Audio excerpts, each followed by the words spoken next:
В Душанбе ко мне подошел парень, он на рынке торговал материале, у него 2 контейнера там в виде магазина. И говорит, моя проблема в том, что большинство моих клиентов берут в долг и просят в долг, если я не дам, они берут у других. Посещая наш мини-мастер-класс, побывая несколько раз на нашей консультации, мы сначала поменяли его формат магазина, потом научили ему управлять портфель продуктом, а потом показали определенные инструменты, которые создавали к нему большой поток клиентов. Посмотрите, какой был его в магазине, а потом какой стал.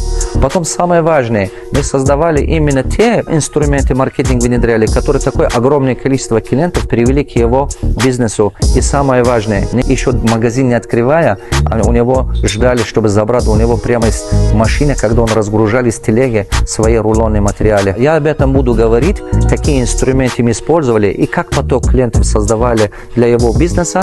Буду говорить в мини-мастер-классе, которые скоро будут. Если вы хотите поднимать уровень продаж своего бизнеса, добро пожаловать, участвуйте.